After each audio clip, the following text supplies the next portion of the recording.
Mano is wrong. Especially, ni mbele no mi, ni kechuwa no gine, idi pupu ni kanye, neno ka ground ratch, kore renge ya, we are saying, wawacho, ni kama wade waro leaders, menyalo chwaki, te gero, te loso, to bedo na president, to bedo na waziri, to bedo na party leader. Moko mane koa, ni ngane, wakia kumanutie, ngamulo igi pesa, isiko ni mane mkora.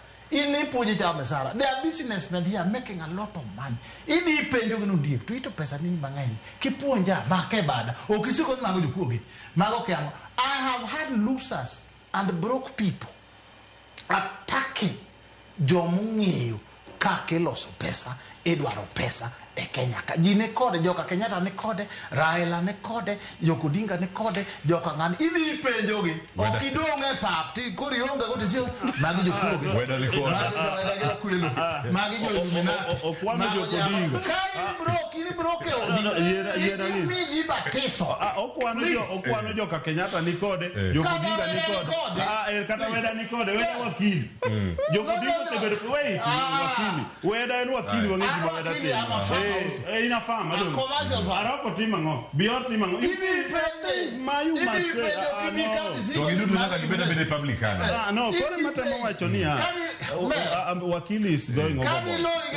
I believe panel kosere wakode is my sin. Abe and lawyer is my sin. A very strong sin. But wakili samoro betu wachado wach masamoro ibikado overboard. Because ingeyo ana wacho ni ke wacho inheritance. Angio in terms of jok mabende nget kijajo wudu were no dwaro karu wongi to nitie jok mabende because of that osa imagine mobedo powerful leaders in this country wamalwa kijana wasebedo gi Moses Kajwang today is a very powerful leader in this country one gi Musalia Mudavadi angomo me those good examples of Kenya Kate and King your level na bedo MCA go ntie tije monko na tie ko keyo maro wadwa kaka wuodu were di tie ko keyo mar wuongi onyalo decide in future koro dwaro keyo ne because Kenya one gi Republican Democratic system after 5 years itimo Yiero to ko yipiki itie ko keyo mar ng'at nyalo decide tidi e piny luo jaduong' Ambrose winjwa tena piny luo wan gi gimiluongo ni ka ng'ato to nitie golo kod tweko chodo kod gitero so Yesu manadi Yesu oko wadu bwana echandu ana wadu mangeyo en mawan go kan so gimatemo koni Ambrose kasipul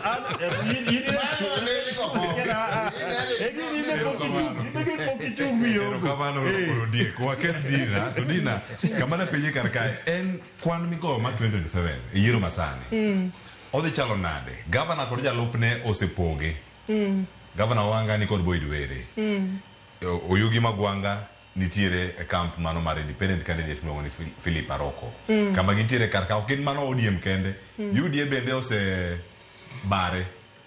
Telo mamalo owacho ni osir broad based.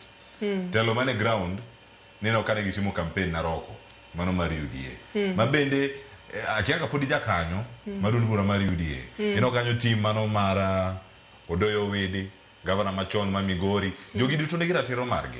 To nyaka sane kwan migoyo karka. Odi chalo na de post kasipul. Nikech ka tie governor gi jalupne manyaka tinya ka 2027. To gite gin gimbi magi mopogore joka sipul ka uno ka di Yiero kata ka giwacho ni gida Yiero ng'ama iwacho ni less evil kata ng'ama tibe ke chal nade kama gintiere ka chiel e siasa momako Gavana Gladys Wanga kod jalupne Oyugi Magwanga odhi chal nade tok Yiero makasipul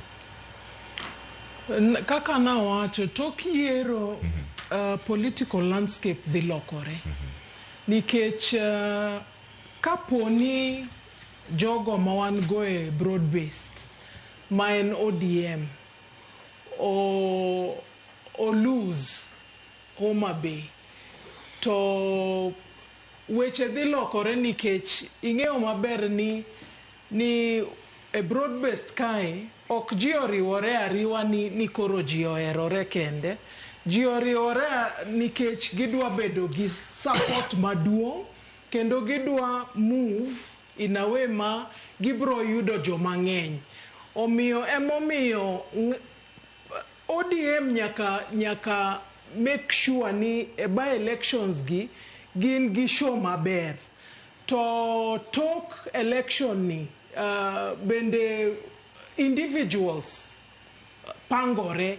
Ineno kana neno kata Okoth Obado be ka ochier. Kendo en be ne campaign trail. Niso ni biro bedo gi realignments. Na neno Obado ka Ramogi Ochilo. Ma gigo gin realignments in the offing. Omiyo ang'eyo maber ni weche dhi bedo mopogore kaluwore gi yiero ma Adundo gi. Kata mbere ineno ka ni wacho ni jalup ker week. Ne giwacho ni oonge mbi. But sani ineno ka en be odhi mbere ma otero Gachagua ng'wech. Omiyo en be probably ong'iyo 2027 ni an bende an gimbi kendo an bende pod nyaka bed deputy president ka 2027. Kar gavana wanga kachelo koda kajalup no yugi magwanga. Por gidhi bede twech achiel. Kamera nge sani.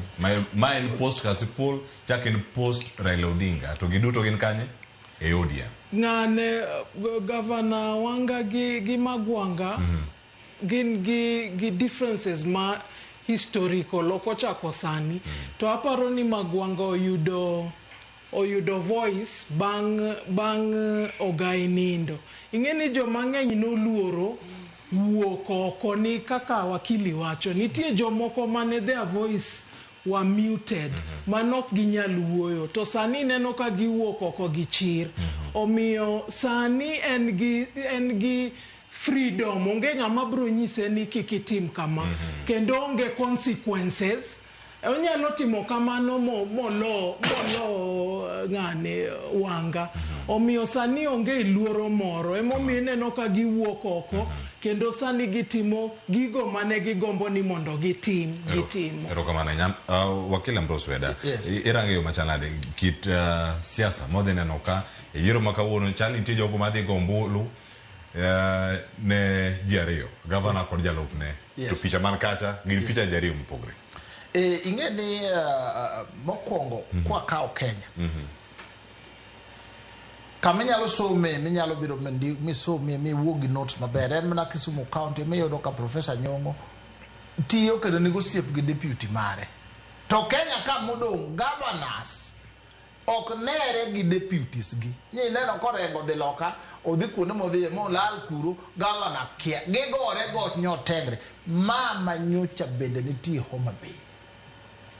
Nyalo paro na pani en negotiation noket magwanga no bed jalup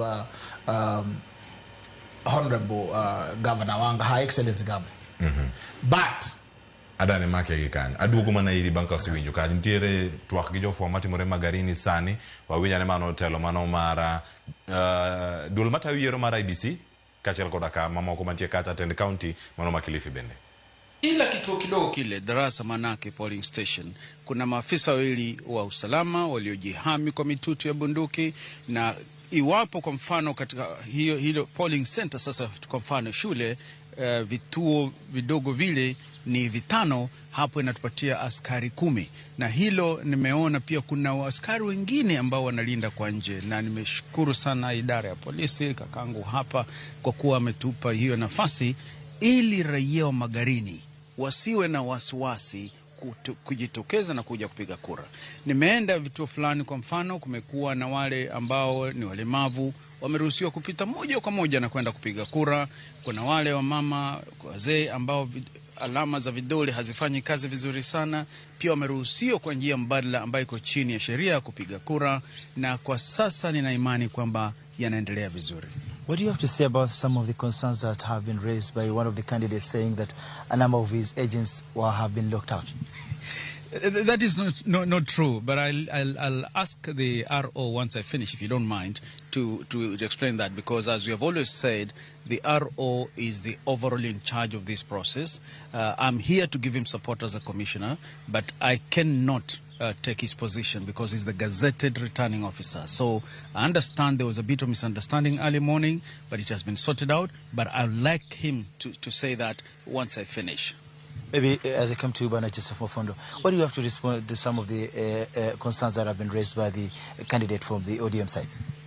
I've spoken to the candidate myself, and I've assured him that everything will be sorted. It was just a matter of misunderstanding, because there are some of his agents who did not have those credentials. Like you are supposed to have the oath of secrecy, you must have the letter of appointment by the candidate or the party, and an original ID. Some of them had abstracts, and you cannot be allowed to get into the polling station with an abstract. But we have sorted it out. Those with official badges, we have allowed them in. So it was just a small misunderstanding which we have ironed it out. So everything is moving on smoothly. There should be no problem going forward. Okay. Maybe as I move to the regional police commander, what do you have to say about this exercise? Maoni yako kuhusiana na zoezi nzima, maafisa wa polisi wanatosha na wale wa akiba mmejipanga namna gani? Thank you very much. As you are aware that throughout the campaign period, we had a very peaceful and seamless campaign period in Magarini. And today we are prepared. We have deployed heavily, and therefore rest assured that up to now we have not had any security challenges. Number two, I want to appeal to the people of Magarini. Please come out in big numbers. Come out and exercise your democratic right. You are safe and secure. We are putting every government resource at our disposal to secure you wherever you are. So mutoke na mupige kura. Lastly, those criminals who have got any intention to cause mayhem, violence, defiance and disobedience of law, we are going to take you head on. Please don't try that one in Magarini. Peleka mahali ingine. Thank you very much. Na labda eneo hili la Magarini ni kubwa, na wakati wa jioni, wakati wa usiku, labda yale magari yatakuwa yanafika katika eneo hili la Tallying Center. Mmejipanga namna gani security arrangement, especially at night? We are prepared. We have heavily deployed. We have striking parties as well. Therefore, rest assured, all plans are in advanced stage. We have reviewed them, we have interrogated them, and we see so far we don't have any reasons to worry. We are prepared for this occasion and this event. Thank you. Many thanks. You have something to add? Yes, ningependa tu kama alivyosema afisa mkuu wa polisi kuwarai raia wa Magarini. Wasiwasi wasiwe nayo, maana tushakisha usalama na nimeushuhudia mwenyewe. Wajitokeze, waje, wapige kura, wahesabike, kwa sababu hili eneo la Magarini ni lao, na uamuzi wa nani atakayekabidhiwa uongozi wa rasilimali zinazotoka serikalini kuja huku ni uamuzi wao. Hivyo wasiwe ni wenye kuzembea kisha baadaye waanze kusema kwamba waliogopa. Hakuna cha kuogopa, kusiwe na vijisababu. Leo wajitokeze na wapige kura. Amani ipo Kenya baada ya leo. Umeridhishwa na idadi kufikia sasa? Maana asubuhi kulikuwa na watu, sasa hii inaonekana hakuna watu tena. Wajua huku naona jua jingi sana. Labda wanaamka mapema kisha wanakuja jioni. Naona hili jua jingi, lakini naamini kwamba kadri kunavyozidi kucha raia watajitokeza zaidi. Maana kule ndikoanzia eneo la Sabaki walikuwa wachache. Wakati nimefika hapa kwenda pale Kibokoni nikaona idadi imeongezeka. Kwa hivyo nina imani kwamba kadri tunavyozidi idadi itaongezeka, na majalio Mwenyezi Mungu hii shughuli nzima ya uchaguzi tutaimaliza kwa amani, kwa njia ya haki, usawa na uangavu. Maana katiba inatubidisha tufanye hivyo, hatuna lolote. Asante. Many thanks, the IBC Commissioner, Dr. Alutalala Mokwana, speaking to us live. And as you can see, there's a live pictures, giving the picture of what is happening here in Magarini constituency, and to be specific, at Mapima Vocational Institute, one of the polling stations. So we'll be keeping you posted on what is happening here bit by bit. And as we head to the home stretch, we will be expecting many voters from Magarini side to be able to be streaming in across the 193 polling stations, and to see whether the voter turnout will be at what percentage, given that there are over 80,000 registered voters, and to be specific, 80,123. From Magarini in Kilifi County, I head you back to Trevor for more news. Nyakora Mogejuang mana kama wanjire karaka mako matimure Magarini mani county ma Kilifi ma benedonyo no karaka gini Yiero ma kuonde chung bura mopogore opogore bende osechaki. Ang'eni na kao yweyo mar dhi kono mana achiel kachiel mar madhi Magarini. Ambrose Weda wakili ne nigi chenro manolero ochopo kata kar bat en geno mara kendo alamo no kwanya kamano nitie kopare. Relationship with governors and deputies across the country. And most governors ignore. Makata mna someone the any relationship with governor wanga with deputy mare okupogoroge moka chala tabu mantie ni some governors and the babu protect kuro ge moro ne signature sinyalo paro korengo go ikuku matin to within 1 week full scam no se pongava na signatures no se choke ke baba governor no ne baba no ni ko tugo Yiero eventually mano gine krosani angeyo ni relationship mari gi bedo marach to ka governor wanga ogo wange mo neno ka odwa tiyo gi in a stable way to bro dwaro ni gi wuoth gi kwe o embrace deputy mare nona poro gi na bedo marach to sani ngato ngamo protect wadgi onge to nenore ni deputy governor bende nigi joge mamage mo control ta anda kwayo gini kata negi campaign different sites to Homa Bay County kobiri wach ma services legislation doing the work for the Homa Bay people to mano area manyaka ge united Homa Bay County hapa ne pinyilu ene ma hapo zibedo maraj kabisa iga par ka akuba kubo telo ka iga par onge ngi tika matia gavana wanga nyo biro sa moro bendo tiyo sa moro bendo gine to akwayo ni ndalu mudongi there should be unity, there should be work kata nyoge kambo campaign ne kikwa kawa tere ichi niyo inyi yonge kodwa nyo gine jitama mna yudo space jiduto teka ta mna weda giri didon mana digombo donje UDM lakini joko loro thot magilore mamagisiku mna gine to sane wabe wadwane ge moro ni 6 piece de kony babu bed maungi Yiero jotel malongo kwa Yiero Boyd manyalo bedo president kata wa Yiero Siepani kata wa Yiero Aroko kata wa Yiero nga kamano to moro mana magandoke orgi magilamo jechien magilamo Illuminati magikeje corruption mangai ni ke ngato lo nyawadgi kur wadi bedo gu maungi emomiyo ineno jo muwuoka giwuok ne giduongo dhot mondo kik chiemo ruwogi ni UDM olorego en uno ywak ne karachuonyo nomi jaduong mheshimiwa Dipo kuome kolorne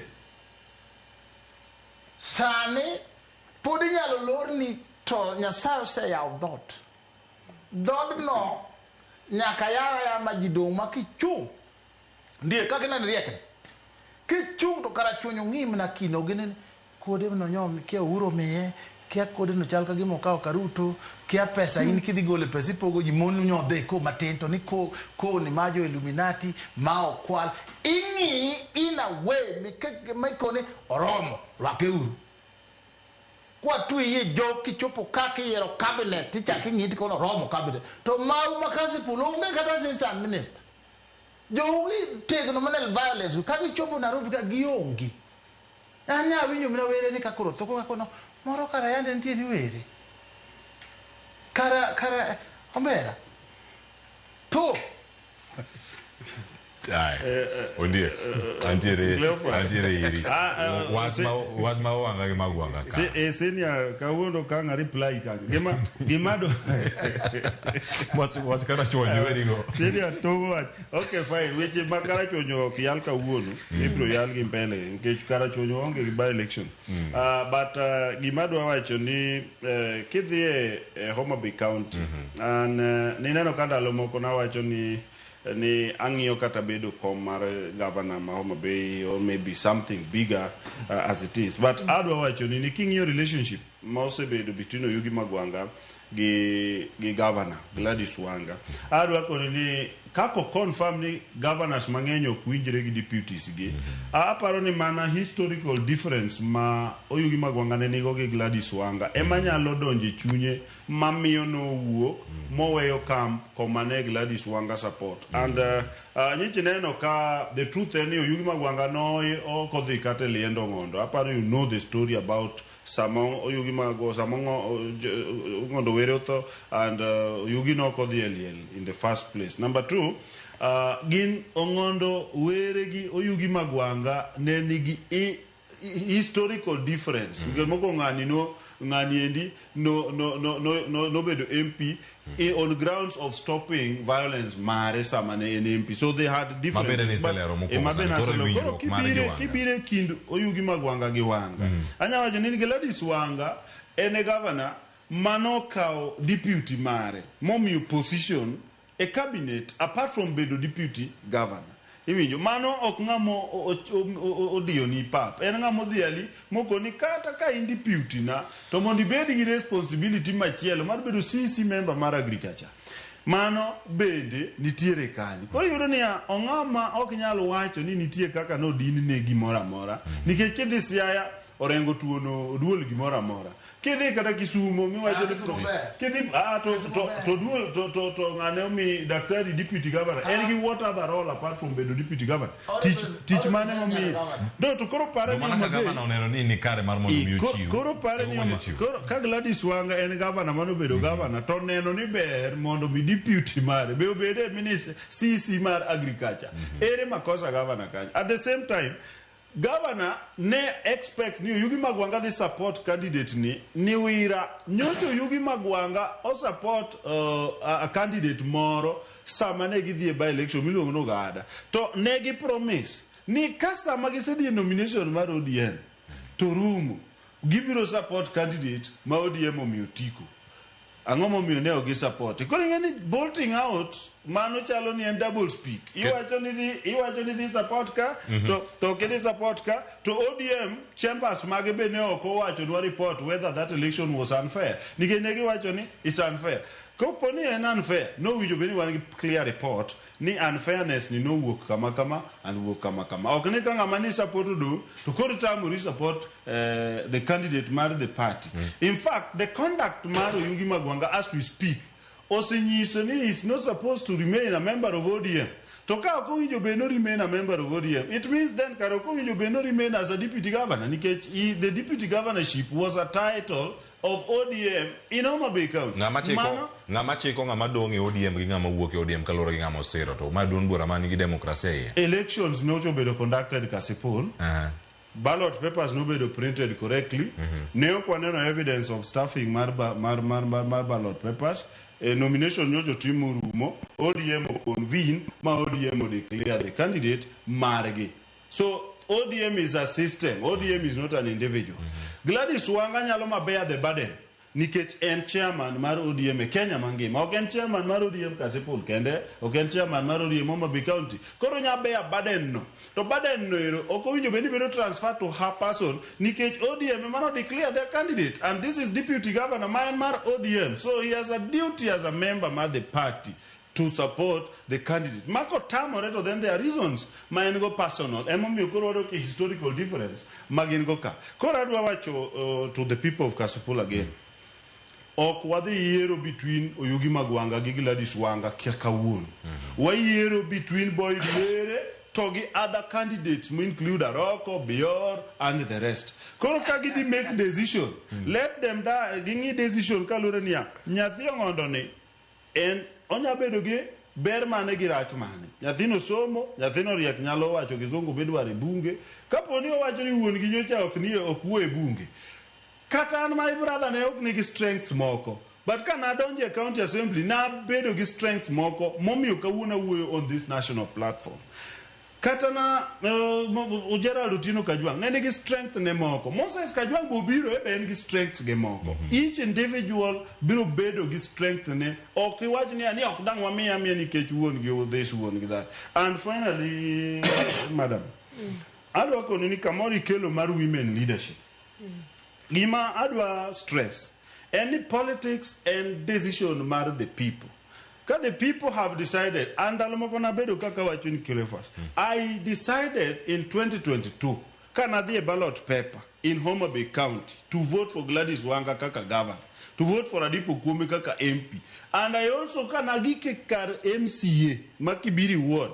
na tamorando vote for the ODM, na vote for the independent, mano win MC up to today. So decisions magwa bedo kalure gi in kakidwar. Koro jo kasipulo the edebe, gidhi whatever, but one wanyalo plead ni mondo mi was strengthen our space and negotiation a broad-based government our strength will only be based on numbers, and these numbers gibedo aggregated and summarized into representation in parliament. Kawa say they wind up ni from Kafsipul wakelo independent mabe koro dhi chalo gimichich kod wakade broad-based government ni ODM mabe wapari our strong partner a broad-based government oknyal secure Kasipul. Mano will be a great challenge to even you in the broad-based government.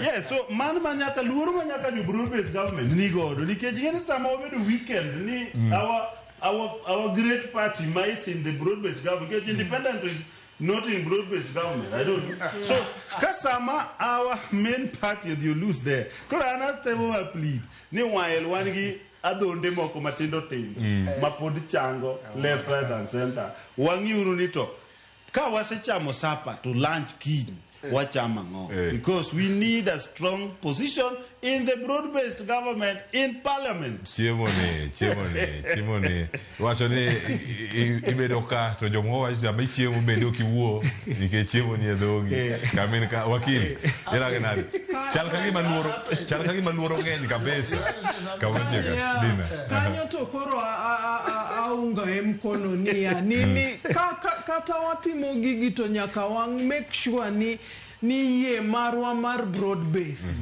nyaka bed stronger nikech mano yo kenda mabro konyo wan kaka oganda mar joluo aparo ni koro waseyie ni sani okwa bibedo gi presidential candidate omiyo ye mar broad base ni nyaka watrite careful kendo nyaka waneni mondo okelo dongruok. Dinah be paron be ng'eyo be ng'eyo ni sani broad base nitiere jod bura mawuok e county ma Migori mochung'ne wakeni mano woman rep ma Migori masani matiyo en independent to bende en ben supporter mar broad base ang'o mamono independent candidates mamoko kata ka dipono yudo kom donjo broad base koso dho to luor kaka ne wakili Weda wacho ni nitie jok mapono de poko rede to bato kolor negi kinyalo support broad based to kolor negi ang'o momiyo Ondiek wacho ni olor negi okolor negi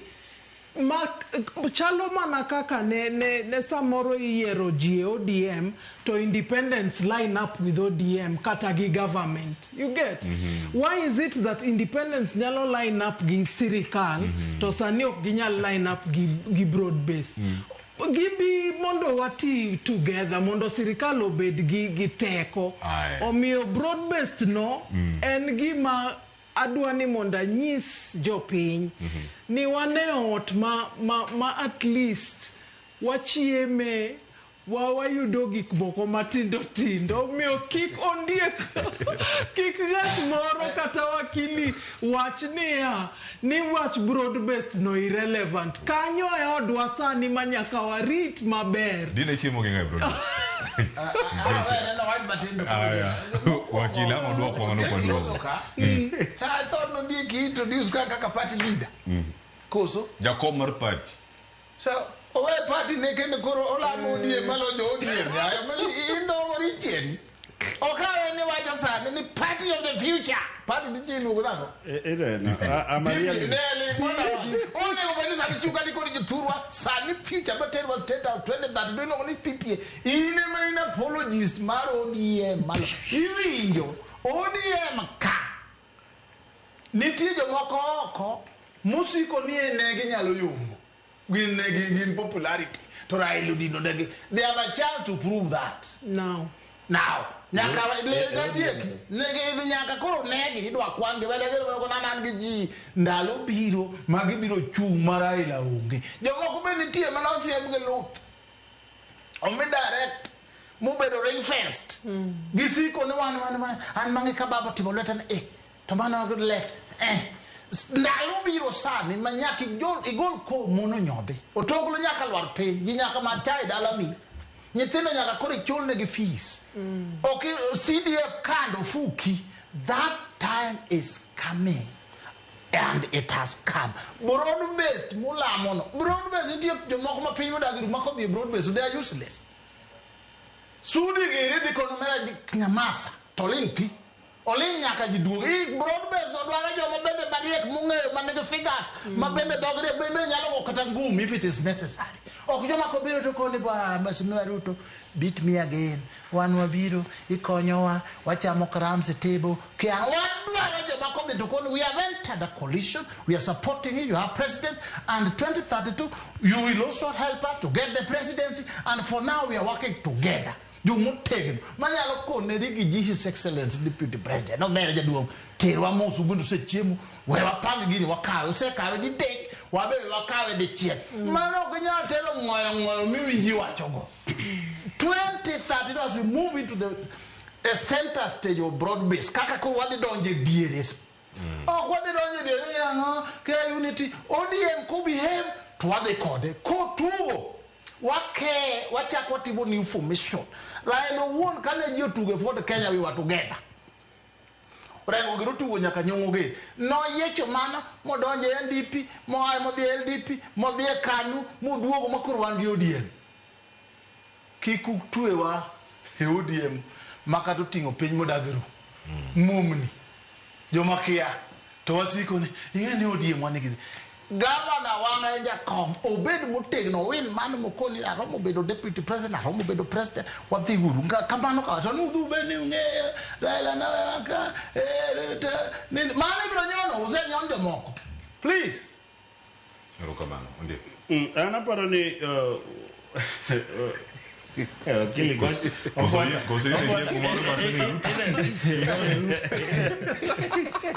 Ruto beat me again. Ruto beat us again. And yeah, opportunity mokwongo ma wan godo kata ining'eyo ni wasebedo kwa wadwaro gik mopogore opogore. Emomiyo ineno ka kata sama ne campaign mar ODM orumo. Tibiro yudo ni jakom machon mar ODM John Badi no dhi Kasipul kendo no wuotho Kasipul ma no campaign ne candidate mar ODM to en minister inside government nyiso ni kata embo feel is necessary mondo mi someone negotiate to negotiate ni gi numbers magwa ma full board full house marariyo we mondi we adhi mbele marariyo owadwa Dr. Raymond Mondo ni APS mar government donye neno ka deputy president Kithure Kindiki kagi campaign ne ODM candidate kani ing'iyo leadership mar Homa Bay County kero momiyo gini kik loke kata no chalo gini Gladys kaka no chalo gima ni boy den gi mar Gladys Wanga no Gladys Wanga ne tingo mantle nikech en jakom mar chama but mae boy den candidate mar Kajwang boy den candidate mar Mbadi boy den candidate mar Raymond boy den candidate mar Bensuda boy den na en candidate mare mana momiyo na wajiri kaka wajo ane aja PPA nikech ni wane process jaduong Ambrose ni wakili ing'e process iwinjo ne process mar registering a party registering a party en procedure bata wache mbele joka nyanamka nyocha wadwako dala wadikech dala na nikech dala wamanyo wantie nyesa moro wa feel ni wuonwa ne oko odhi kodwa maber yo moro but koro ka wuonwa to joluonge ni okitingri dhi go dala koro momiyo wa suspend iwacho no mera yien mani setongo go ket piny pod wan gi liend jaduong ok idhi go dala ni wabedo ka to ka jaduong kata wuonwa ok ogwedhi kidhi go dala koro ichung koro iweyo ibedo mondi ok idhi go dala ni emomiyo wachama mineno mar PPA no mago wabro discuss kopo ni waloko iwinjo koro jaduong Weda awacho ni wabunge tema Homa Bay County ne ma candidate margi koro nyaka understand to gimi wacho ni jok manyocho didnegi nyaka koro yud thuolo to prove themselves emomiyo wacho ni ka ginyocha jakom manyo dini to koro jakom Raila manyo dini to koro ber mondo mikare yawe mondo wadoge wabed ka mondo wa prove ourselves e ODM kanyo ana wacho ni jaduong Ambrose Nadwa badala na to angena romo bede komora mora. Abro prove myself a ODM. And abro lande ni kechingeyo nyocha wacho ni kai. Ni tire challenges. To kase consult gija duongbadi. Mu abet go pin. Kingeyo ki the future of ODM. The future of our community. Wabedo gi Moses Kajwang wagogo mbaka. Wabedo gi Governor Gladys Wanga ma chairman mar ODM wagogo mbaka. Tiende ni wan ga future moro maneno ka gi share manyiso ni challenges gi wanyalo handle mondo wabed gi the strong force. And mane momiyo na yie mondo identify kode mondo identify kodgi identify gi body identify gi Kajwang identify gi nyaka ben so that women rep so that we focus ni mabe how are we going to be stronger. But the main thing katiko in this part ODM togi kasipol gisebedo niya ne challenges nitiere mar insecurity kende etich maro mondo were challenge maduong' mane nitie ne mana insecurity mane wacho to insecurity oken tij mbunge police emano felo wakasipul ndipo sebedo ka felo wakasipul oken ongondo nok ne ng'ato ongondo ne safa ni en mbunge to challenges gitimore sama entie and mane gima be yugi magwanga bende ne ni godo ne thage ne en mbunge and uzo koro the problem makasipul en mana insecurity but kodok tich mar bedo MP tongondo were notimo makajo kasipul go kobro kodi ni kambunge to ne wan gi mbunge to Ondiek koro miyo boyd were nyalo dhi to control insecurity to bas o maintain development mane gin godo kaka kasipul constituency Ondiek kapok awei karaka karen baka mane ma iwoni jo manie broad-based gi goyo nikech kiwacho weche mag insecurity ma iwacho ni piny rito gi pesa gi bunde jok marito bunde gi bende isewacha ka kanyo Dr. Raymond Omolo bende wuod luo kanye per mingeyo challenge abro exonerate okabiro mondo defend everybody but abro exonerate ng'ato kama winjo bende exonerated wakili Ambrose here will tell you ni kata permanent secretary mar interior onge gi veto power mane mamoko kanigodo chon the constitution mane mukelo high power no the ensure ni police service obedo very independent onge ng'ama miyo gi command egi ni neno kaka rasama ne ji wacho ni Kithure Kindiki ochiwo command samanda mano there is some level mar command makoro relies upon the police and emomiyo wabro wacho our leaders mar in broad-based government insecurity is nationwide but nikech yudo ni kata kama Murkomen ae ma en Elgeyo Marakwet insecurity ogoenewa to en minister mar interior to because the police service has been made independent, autonomous with their own budget. Ingene seche kaninya megi order ni timma. Tos now order no dok pay nikech wabedo gi constitution mo control power or manage power and to distribute power. Manage manwa the constitution. Or manage that power. Or distribute said that power okbede whims mar ngata chiel okbedo coalesced elwet ngata chiel. Mane matimo remo miyo koro broad base kanya ka koro wabiro ko bire wadwaro bunge mag jo ODM kata jo our region mabiro decide niya ka wan kaka ODM wane debe maduong wadwaro ni watim kama and mane momiyo wadwaro ni kick number wadog piny makata na ugunja wabiro kwayo gi mondo gi make sure ni namba ma wadhi negotiate godo okay jadala moro no wacho nano wadwa gi nyithino kwaneg ne osiet but osiet wanega ka nyaka negotiate properly kaka broad-based government mono wan sure ni security obedo thurwa wan sure ni development obedo thurwa to king'iyo nderni kata sani ma dhi mbele maybe ma John Badegi ni ose plan it's really massive so I believe ni merani never struggle go UDA but the truth is President William Ruto mata dwa wacho ka Ambrose angeno dhi yie koda emose yie tiyo go ganda wa maluo kendo no nyiso dwaro mar keto joluo e map mondo mi ka gik 2032 nikech wa 2027 aparo ni is close ka gik 2032 to wabedo ni wanyalo wacho ni wuod ma koro dhirnwa wuodwa ni kata nyarwa ni mondo mi ukaw ka wadhi emomiyo mane mwadwa ni wa develop jakom mar ODM nikech en gi national image kaka Gladys Wanga Kenya mangima wa develop wa package wa present wa develop mbadi nikech en next to the presidency yani finance is next to the presidency kanyo wa develop gi wanacha gi iwinjo mondo mi ka chieng' moro party wacho ni ng'atwa ni mwanyalo tero for something next kopono yienwa to give something next to the presidency wa wacho okay jakom wani oromo bedo next to the president kaka iwinjo wacho so and I pray for our people ne wadwa menyo ne wagajo ringene na menyo ni ya kakoro aura ni odinore na gika tamanyo ula ni gika to ka process ma ora ni bende aneno ko yogore ka to wanyalo dok wanya adieri ato nyocha nyalo bedo gima kama adwa no miya to manaka Gikadi ya yombo kipipie na ni biru wacho ni dine wa yombi odie. So anadwa ni mondo kanye mobru bie jibiru nganga na kanyeri. Ero kama na enya wakili kata banga ngabiri Dinah. Kama Ondiek kasa osoro musadeka. Ondiek kati ndiye. Okufa pedo president. Eno uno kokoro musiko nikiwa mimbadi bami anya na mine nakan. Oda grumji. Do pinye maneo de karaela. De no wena gini dikuru but 2032 we will not go to negotiate on a kauna mar na to be work to get one students mag baba. Students mag baba never go na nyaka Ramogi kuku.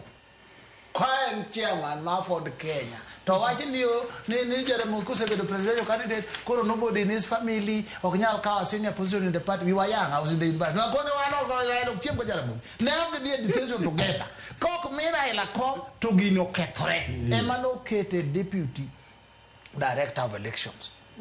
Bang mano jode. Ka to kendo ka Ramogi tho tichake wacho ndungeyo sani koro mondo party obed gi national leadership ke angawa waketuru mona wamalwa e wadadedede wakoni wamalwa gi Raila Mbese mano ngiso ni ya gine komisi je kom kakao nge gine laro adi thika gi leka tingo le midun liam na yo wiye kagre kondo togoni kanyi tongore to tongore kane gi gajo kendo ngamo ga ina rengo kwaseti ko NDC to nen for 2 days. To one team 1 day to awe nigi nuru. Mugibe kingi the following day to get team Yiero. Can you the court Justice Lodge for historical reasons ruled against Raila's team. We are sealed.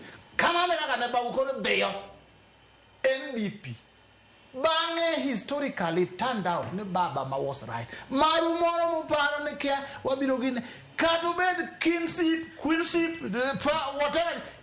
Ibirolare. A leader will emerge. Obeni and body, obeni and Weda, obeni and Nganga, obeni and Babu, obeni. I can say thing about anything about it. Some of us, it may even enter to Lorodia. No, I don't UDA, we're bed inside, we're carried from inside. We will low class strategy. Let us have strong strategy for power 2032, supporting the president. Mako chopuko without conditions. Toko cho utenzi konje duo. Okuyo se chame dek. Kalenjendere. Wane wangeo kindu agelo yakawe no urugini. To yoro kakuru wane mwa check wagiro muda baduti. Alwale bina kago koke tok pa. Wetangula boti. Seje yetu wakawe do check, Raymond mulo check, Babu check, Kianga o check, Ochilo check, Nyamito check, yo check, in bende ko in pinyi ni doke mzee ngai luo. Agai check. Sawa. We are not going to wait. No, Bwana Ruto, give us eno buru mnabedo gani hawa? Kikubaro mbolo.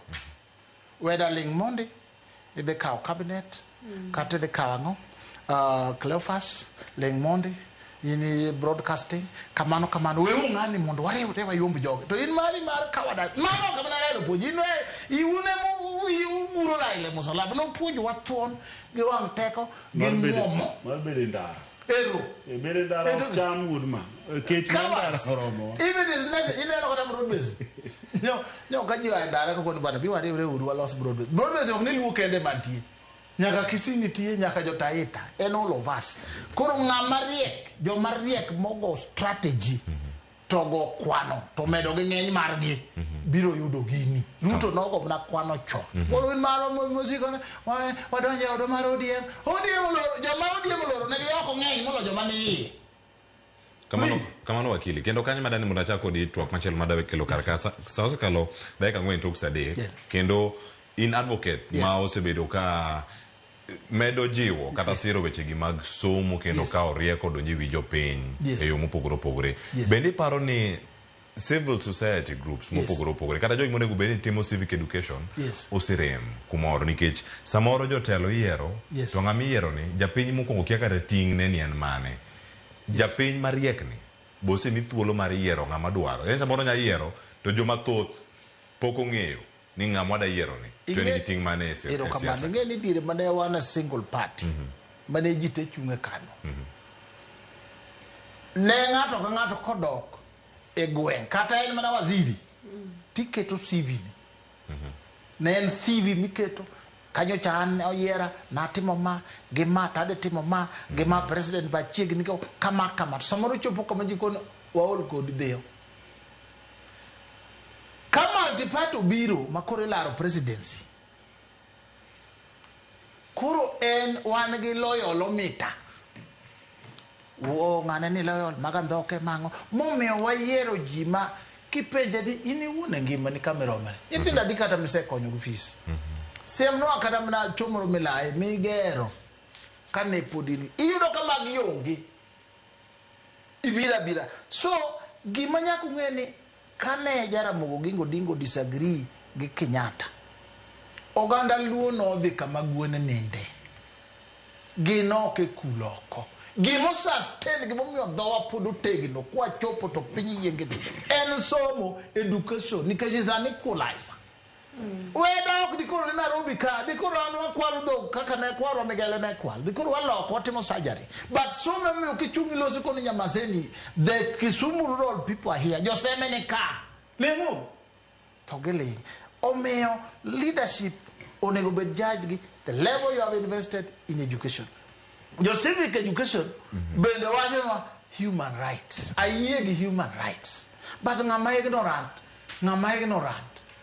konye tek muma wacho ni people perish for lack of knowledge because of ignorance not the devil the ignorance is more powerful than the devil so education sombo mongit ka winjo samoro jomoko ne ni sani university kati some ke onge angoa omera piny ni pogo gi university piny ni pogo gi somo winjo wanya opogo yodie mi pogo gi somo gureko so your civil society bendo se choko pesa ka Trump ngia ngoa to puonjo ama ket ma pesa puonjo nyithindo ne nitie NGO moni luone Plan International it did a lot of good work in education gigero primary schools to sani ro kata ka pes county kata pes CDF ipogo mara ke siasa nyathi marie Budunga Alliance imiye 3,000 moro moluongo liko liro secondary be 3,000 ikondo ngama po jandiko kamano ada ni makwano kanyama duogo wach mar puonjo jopiny weche mag yiero sani be ngegi mag chomo kacha odhe ne kar chung boro mama lava nyakore mo yongo winja ne achiel kuom jochung loso sani my colleagues even the MCS members of parliament but I've restrained them not to retaliate because this is an election that I'm winning. And for me, I have to show some exemplary leadership by getting humility first as a character. Because I don't have to let the people bleed for me to lead. That is why I've restrained myself. I've been provoked a lot. But for me, I've been for peace all through. During my campaign, I've not even mentioned my competitor at any given time by name.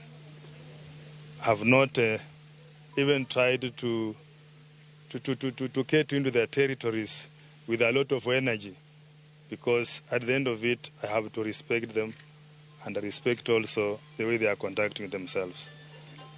But for me, I'm telling the people of Malava, let them exercise their democratic right. Let them make their choice. And let them not be intimidated by anybody. Let them not be coerced in any way. The blackmail that is going around from my opponents, those are sideshows. And I want to state categorical that if there is anything, I've been the peaceful candidate in this election. The government has tried to assure me of security and also to give peace to my people, but a lot of provocation has come from my opponents.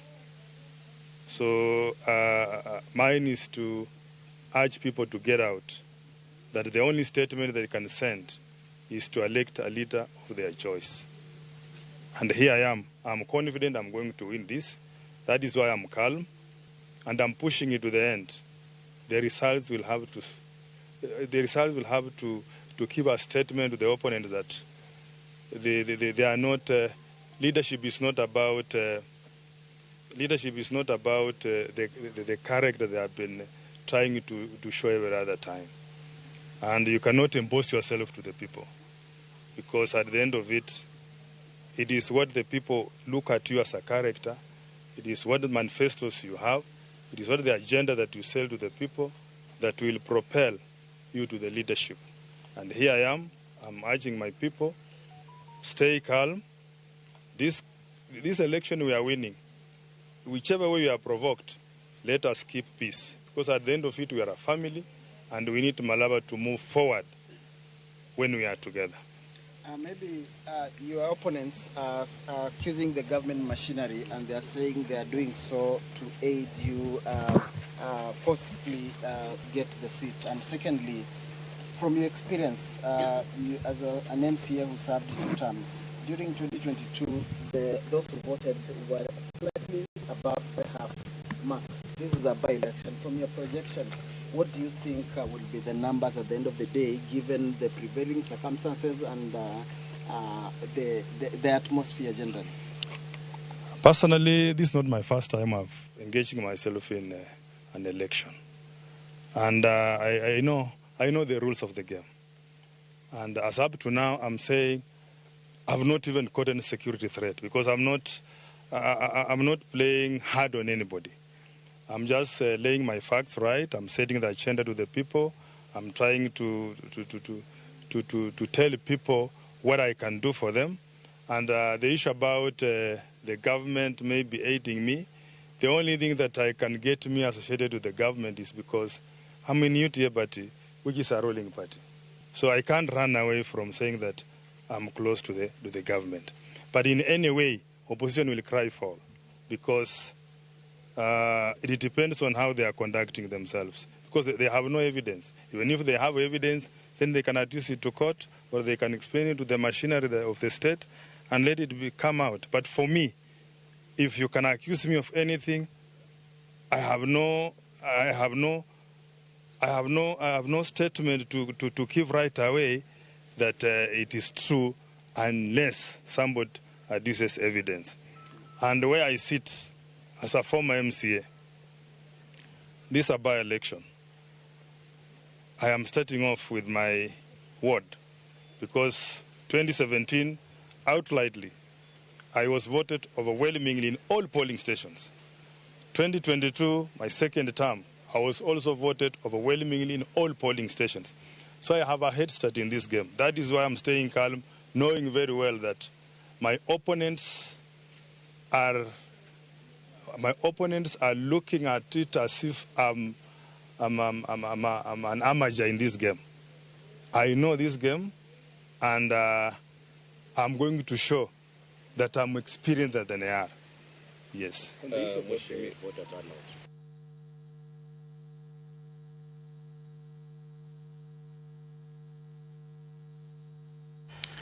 Machiegni kendo nyako Ramogi jong mana kama ntiere kar kawa chane mago matimore kor gwenge mopogore opogore, kendo medo mana range wenda to pod an go kan ka kod Kennedy Ondiek, an ka kod Ambrose Weda wakili, kachel koda ka Dinah Agai mana kama wantiere kar ka. Ang'eni ka wadhi kanyo ka watieko maloso sal mano David Indakwa, mano jalar komno, mano mar od bura mano mama lava yutiko mar UDA ose wacho kanyo kaka en komno se kao, komno se dhi eno se loso kar kanyo mutegno. Nyaka sani yangore kar kanyo ntiere jochung' makasipul mose chopo kargi mara go mbulu mabende ang'wayuri kacha. Sani Seth Panyako nitiere Malava, mano bende laro kom kod David Indakwa, manyaka sani bende osechopo kacha kendo luto mbulu. Wanyaneno pichni mage mago pichni mago maga Malava, mabende wanyaneno kanyo kit Yiero, mano picha motelo kanyo kane Seth Panyako nentiere kanyo ka oluto ombulu mare, mano Malava, kama nyaka sani ochopo kacha kod johera mage. Oganda osechopo kendo mama Malava ni timre Nitie matimore bende kasepol wanyo kata ni Aroko bende osechopo kare mar luto ombulu ang'wayude. Sadek bende igeno kanyo ni Boyd Were jachungi otiko mar ODM ne dhi chopo kacha mar mondo mi bende olut ombulu mar odiochieng' ma kawuono. Gichako kacha gi verification kama intiere kapod wane Malava kae.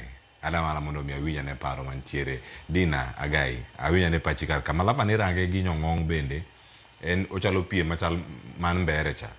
Jatend piny Kenya kod kweth machielo ka gin jo DAPK kod jo UDA. Ni ng'ama dhi yudo loch odiochieng' ma kawuono ka yiero dhi rumo. To kendo ne ing'iyo kingpin ma Western. Ji oselawore radar, no kanyala tembea, oko tembea kendo, no kimbia. Othoth, en mwech, ji olepo, bodyguards ima ji kone gi kocha. Kami wacho ni jok manege bonde. Ano ka Murko meno wacho ni we recalled bodyguards of top leaders for engaging in a crime. Crime ni bende warito kaunti ke gazette kawuono kae itema radar. Emomiyo natembea be oyudo tich matek to kata Mudavadi bende be pod ng'iyo kanyo, Wetangula be ng'iyo kanyo. Omiyo en kama president concentrate on nikech kuonde go ema wadwaro ni mondo obed strong, obed block mondo yud kura kanyo. But nenore ni nitie competition mang'eny to jo toko dera go ong'iyo negi ok ging'iga kikapu achiel. Gin ok giket kuchgi e kikapu achiel. Omiyo ging'iyo ni ji dhi mopogore opogore. Dho sani to onego bed ni giketo kuchgi e kikapu achiel.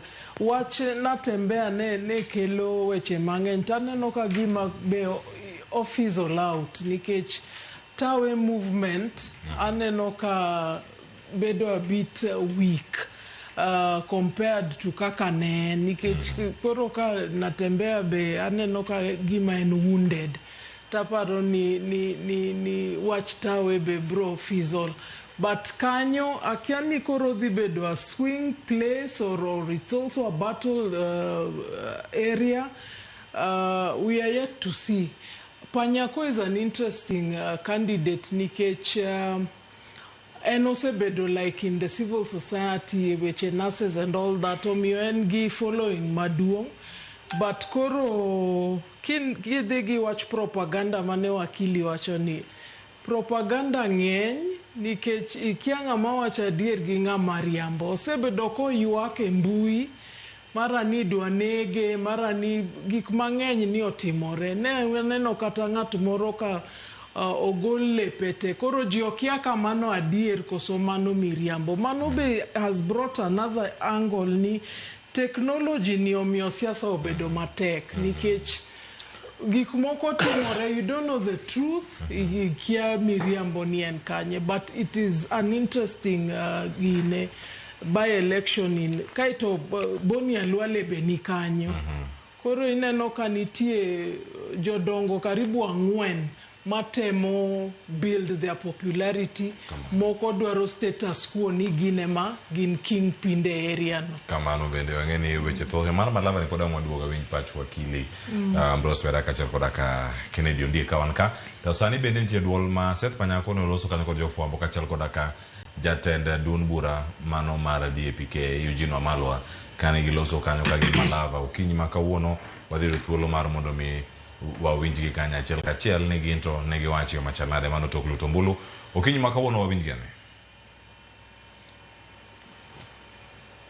The station said they had no vehicle. The vehicle had gone to Malava. When I called the county commandant, she told me she's intervening. The first one I called, she took it lightly. She didn't intervene. I wrote her message. She refused to read my call. I wrote her message, then she called back. I asked her, I'm just calling you to report that I'm under attack and you disconnect my call. Then we left, of course. We had to find a way out. But I can assure you that a person who attacks your driver, your personal driver, injures him, is a person who is coming after your life. I have no drivers speaking today. My driver has been grievously injured. I have many of my employees who work at the hotel 10 so far we have seen. One is still in theater as we talk. They have been grievously injured. One of the victims of this attack had his intestines actually torn out. As we left Webuye Sub-County Hospital, he was in theater. And he's not out of danger yet. Would want to request you that you accompany us there. And we also would like you as the media, as our key partners, free media being the cornerstone of our democracy, to know that our democracy is facing its darkest hour of peril. And you, the media, can actually defend our democracy by exposing all electoral malpractices. One of those under Article 81 of our Constitution that undermines free and fair elections is violence. The other malpractice is, of course, voter bribery. And the third, which is a tool that this regime is employing, is ballot stuffing. We did realize yesterday that we had quite a number of ballots that are unaccounted for because the serialization of the over 800,000 ballots printed in Greece was tampered with. They did not allow us as participants in this electoral process to inspect and to verify these ballots, which was a grievous omission by IEBC. And we do know that the serialization has quite a number that are unaccounted for in terms of ballots. These ballots, 10,000 have been imported into Malava constituency. We are aware another 10,000 has been imported to Magarini, and 15,000 has been imported into Mbeere North. The tool of violence, the violence visited on our candidate directly, is meant to create the environment, conducive environment for voter stuffing and voter suppression. We want to urge all our supporters across the country, from Magarini to Mbeere to Malava, to come out. The only way we can defeat this system is by coming out in large numbers. We have over 90,000 registered voters in Malava. So even if they cast 10,000 ballots that are not for the people of Malava, and the people of Malava come out in large numbers, we shall overwhelm them. Mano jaten dun burano mano mara DAP K mano kiny maka wono Eugene Malwa DAP chambada no tangni kai ma timore alwora ma Malava geche gi nogo geche gi ne oto nitie Prado mamoko kago mane otokio mambele machien kaito bang'e nitie moko bende gari moro ma yangore karkane tiere e convoy no ma bende ne owang.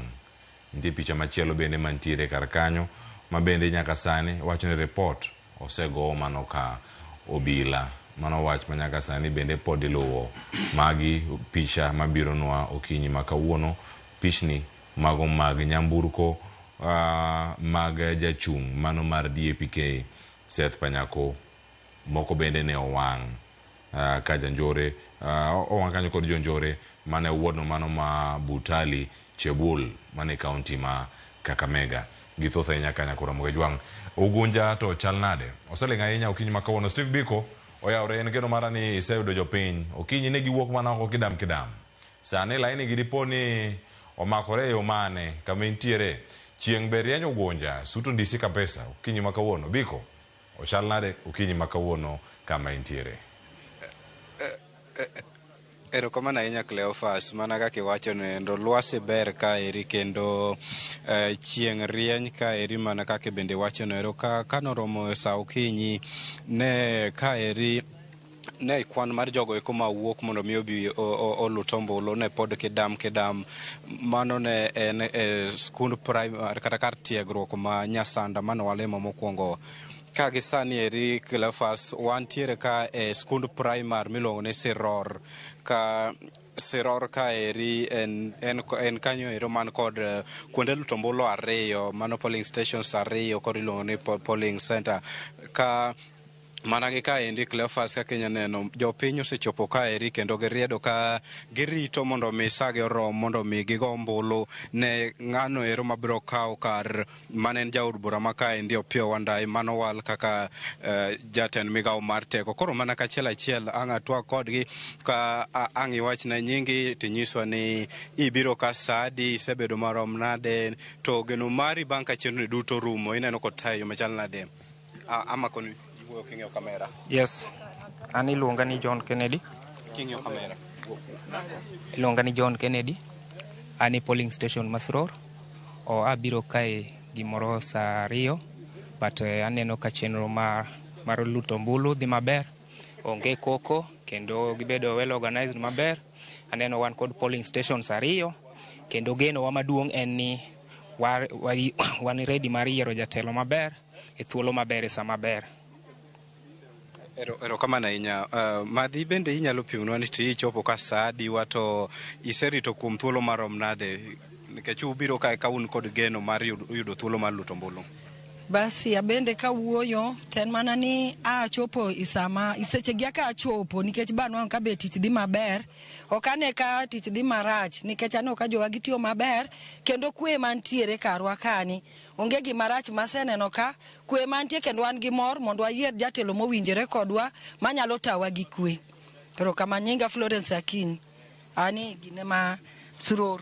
Ero kamano ahinya Florence. Koro mana kachiel achiel Cleophas ang' nwayudo thuolo mar donjo e iye kaeri mondo mi wanyis jawinjo kata janeno marwa chenro kaka chalo ei kar luto ombulu ma Siror Primary kaeri. Ka Siror Primary kaendi kinde mokalo kanyo ero nwaneno ka achiel kuom jochung' ma bende nie ng'wech ma kaeri ma en jachung' mar chama noero mar KANU nobiro kaeri kendo rango kaka chenro dhi mbele kaeri. Ka bende kaeri Cleophas ma bende wageno ni jachung' noero mar otiko mar ODM mano Moses bende dhi biro kaeri nikech ma e kanyo noero ma olute ombulu. Ka thuolo manok kowuok sani eri wageno ni dhi chopo kaeri mondo mi olut ombulu mare kaeri. Ka bende kopogore kod mano ero maeri e kanyo noero ma ilute ombulu kaeri Cleophas. Ka jogo eko modonjo mokwongo maeri mana ka Jeff nyalo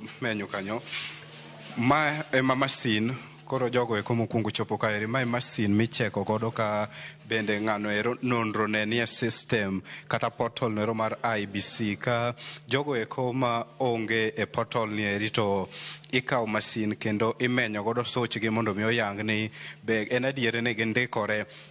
Ka maeri e kanyo noero moting'o jochung' mantiere e ng'wech. Ka kar chung' od bura ma Ugunja kaeri noywayo kwan maromo jochung' 10 ka gin ji 10 go duto ochung' kod otiko mopogore opogore.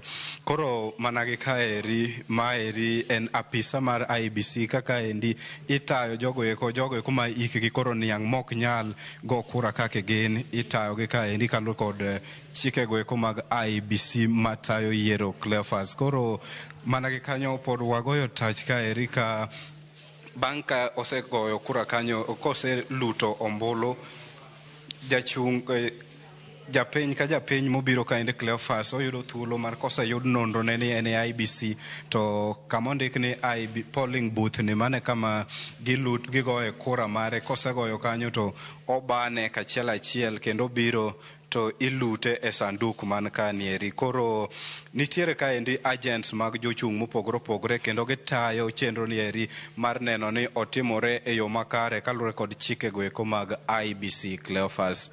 Kao kamano to pod wagoyo tach e skund primar ma Siror kaeri kendo marom waneni to chenro dhi chalo nade kaeri bang' ka jopiny koro to sani kwan mar jopiny madonjo kae koro medre kabisa nikech Cleophas ka nwawuok e kar tiegruok ma Nyasanda nwadhi nyaka e kanyo noero ma town hall ni Ugunja town kendo ene ma en kod kwan mamalo mar jolut ombulu kendo nwayudo ka chenro dhi mbele kanyo ka kanyo ni kod kuonde luto ombulu maromo 3. Koro mana kachiel achiel pod wan kaeri kendo wabro medo chiwo gigi kaka timore Ugunja kaeri kwa gituch to wan kodgi mondo mi janeno marwa ong'e ni to en ang'o matimore Ugunja kaendi Cleophas. agoni erokamano ahinya Steve Biko imiyowa chal mar wach aneno ka jogo mabende ochopo kacha ka onge kod nyalo kata tekono mano mar timang'o mano mar kwano ombulu kata jogo achiel kachiel kama gigoe tach ni gin to gichung' e yo machal nade wadhi bedo gi thuolo mano mar gote rubin kendo rangi kachiel kachiel adane ayud thuolo mar rango kacha mano ma picha motelo okinyi ma kawuono mago matawni kar kanyo ng'eni sani wamanyo Ali Abich ka nitiere skul no mar Agoro Sare kanyo bende nitiere ang'eni nitie jochung' mosewuok oko mago malaro kom mano ma Kasipul mosego ombulu picha machielo mago ma otimo dakika 25 mokalo mano Aroko Philip bende ne ochopo kare mano mar karogo ombulu odiochieng'ni ma kawuono wanya yudo ne Ali Abich mar mondo mi okonwa mathoth bende kotenore koda chenro gi duto kama nitiere skul mano mar Agoro Sare. Ali Abich arwakni machiegni kama nitiere kar kae ka wanyalo mana winji kendo kinyalo mana miwa chal mar wach nyaka sani Yiero ma Kasipul kama nitiere Agoro Sare odhi nade nyaka sani jochungo be iseneno to giwacho ang'o Ali? Cleophas wan tiere Agoro Sare Primary School ma ene tesen Lutombolo mar abich mwaluore chakre sa 12 mane IBC oyawo tesene mag Lutombolo kendo miyo jo Kasipul thuolo mar dhi debe ka giyiero jaod buchgi manyien kuom jochung' 10 ma olap dhogi ndong manyicho wuok kalaro kom od bura ma Kasipul kaka nyalo neno ka endi Cleophas ma endi tesen Lutombolo ma jachung' mar ODM Boyd Were sasa kwa sani biro ka endi mondo miyo Lutomboche ka mana kaka wacho nendo jachung' kar kende Philip Aroko no ka to ombuche kachin primary school kendo mane biro beno ka oseluto ombulu mare ka jochungie kimoro ka moro dhi kamane ondikore ka jogo ombulu kendo giluto ombuche gi pok wayudo thuolo ma loso kodgi achiel kachiel to wan gi geno ni wabiro yudo gi mondo ginyiso ni to chenro mar go ombulu Kasipul ka dhi nade nyaka no chakre sa 12 mar okinyi. Cleophas gima nyalo wacho en ni moko kuom tesene mag luto ombulu mose timo nonro mar wayudo ka nitiere kwan jogo ombulu matin no manok ma osewuok oko mar go ombulu to sa podi kendo geno ne jogo e komando ndikore ka jogo ombulu Kasipul kaendi biro wuok achiel kachiel ka gidhi e tesende gi mag luto ombulu mondo mi gitim gino ero ma katiba mpacho kaendo miyo gi mar yiero jatelo ma gidwaro ma otelo ne chenro no ma kore biro landa yanga gi apisa mar IBC kaendi ka wang' chenro mar luto ombulu rumo sa 11 odhiambo kendo ombulu gi kite biro ter e kare ombulu ma Agoro Sare kama koro ibiro riyo ombulu kendo lenda achiel kachiel ibiro gol mar jaod bura manyien ma Kasipul. Cleophas an gi moko kuom jopiny ma bende oseyudo thuolo mar go ombulu tesen luto ombulu ma Agoro Sare kaendi ma wadaloso go mogiso ni to chenro osebedo ka chalo nade nyaka ne gibi kaendi to be nitie pek moro kalure kod chenro mar go ombulu ma osebedo ka dhi nyime e tesende mag luto ombulu mopore Kasipul kaendi. Ibo chago gi nyingi mama inyiswa ni donjo ka sadi to ochalo nade iseyudo thuolo mar go kura tineno ka chenro no endo chalo nade? Mokwongo nyiga Rosa Nyango Onunga achiko Nyango West Kamagaka nyaka donjo Agoro Sare ka kwe nitie nyaka donjo waluto ombulu kwe nitie okwane makosa mora mora ombulu waluto kod kwe nyithindo kwe jodongo kwe jomadongo kwe kora kwa mana Kasipul nyaka mwan ga Agoro Sare gi wabedu kod kwe waluto kura kod kwe ka wayudo ng'ama Nyasaye owalonwa ni emokawo loch mano ema wakaw ema watigo mane ng'atwa ma Nyasaye omiyowa ka watiyo gini kod kwe Yeso kende Yeso ruoth Agoch Sarwa ka wabedu kod kwe nyithindwa.